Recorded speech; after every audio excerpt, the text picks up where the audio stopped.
Olá, bem-vindo ao nosso canal do YouTube. Hoje eu vou falar um pouco sobre as brigas normais dos casais. As pessoas costumam falar isso com muita naturalidade. A gente tem aquelas brigas normais dos casais. Para mim, não vejo o menor sentido nessa expressão, porque não vejo razão para que existam brigas normais.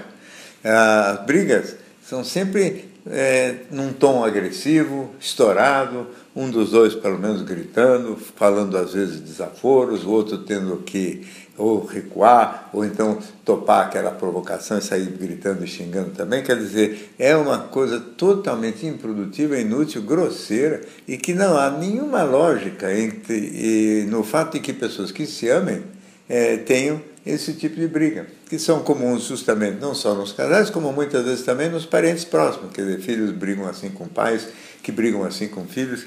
E para mim, justamente essas relações mais íntimas, mais importantes, são aquelas que a gente deveria cuidar com mais zelo, né? E não é o que acontece, né? As brigas não são necessárias. O que é indispensável, o que é inevitável, são diferenças de opinião, ainda mais no mundo moderno, em que as mulheres mais independentes, mais bem formadas, obviamente têm opinião e tem que ser respeitada a opinião delas, tanto quanto aquelas dos homens. Então, não existe mais a ideia da submissão feminina. Então, diferença de opinião é uma coisa, divergência, negociação, algumas conversas, às vezes, mais delicadas sobre assuntos complexos, em que haja diferença de opinião em relação a assuntos muito importantes, eu acho que é evidentemente inevitável entre dois cérebros pensantes. Agora, que isso signifique briga, eu acho realmente uma falta total de bom senso por parte das pessoas. Então, na minha cabeça, a falta de bom senso sempre envolve alguma outra emoção, alguma coisa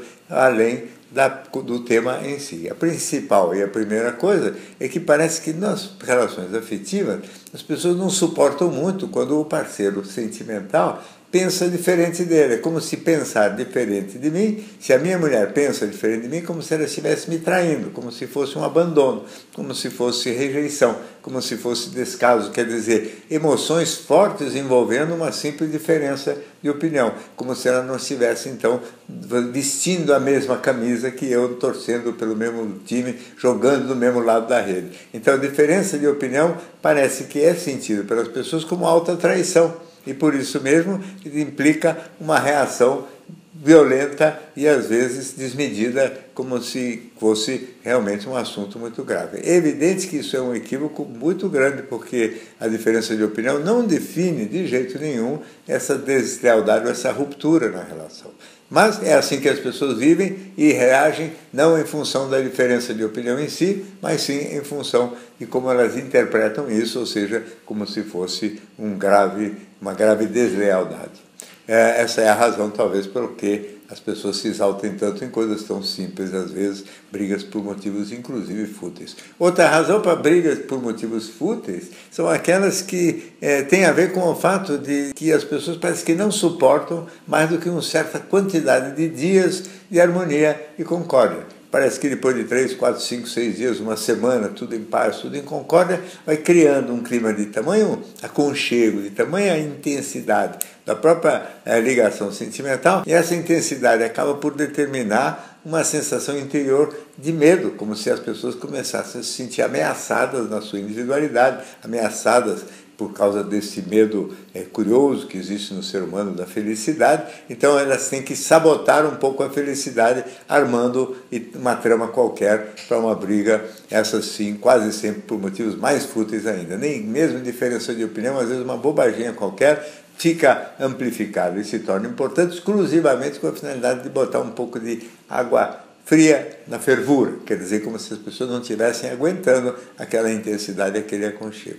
Evidentemente, tudo isso vem também associado ao fato que as pessoas não sabem discutir, não sabem dialogar, não sabem e não aprenderam porque não assistiram isso também, maior parte das vezes, nas suas casas. Discutir não é falar do outro, não é eu não quero isso, eu não concordo com aquilo, eu não admito aquele outro. Isso não é discutir, isso aqui é acusar. Não é? E é mandar, é querer controlar a outra pessoa.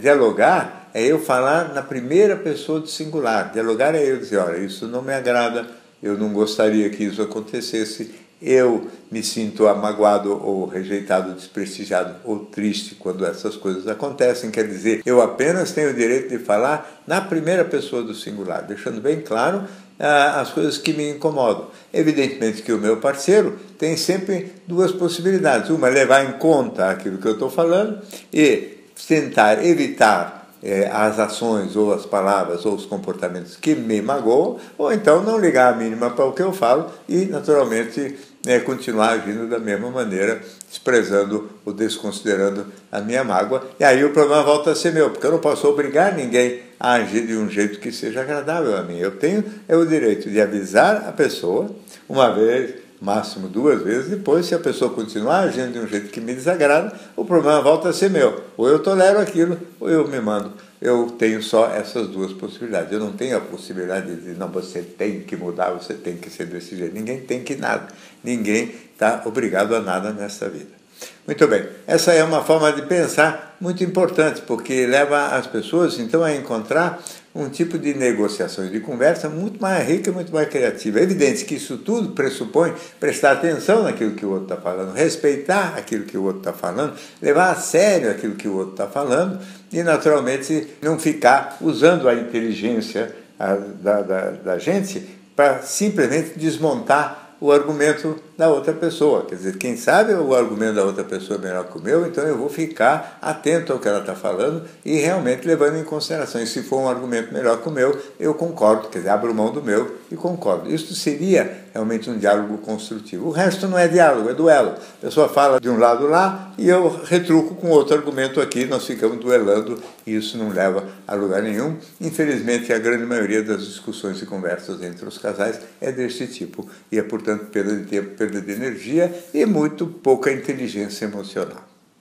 Muito bem, essa é mais uma participação aqui no nosso canal do YouTube. Se você gosta, inscreva-se, quase toda semana temos novidade por aqui.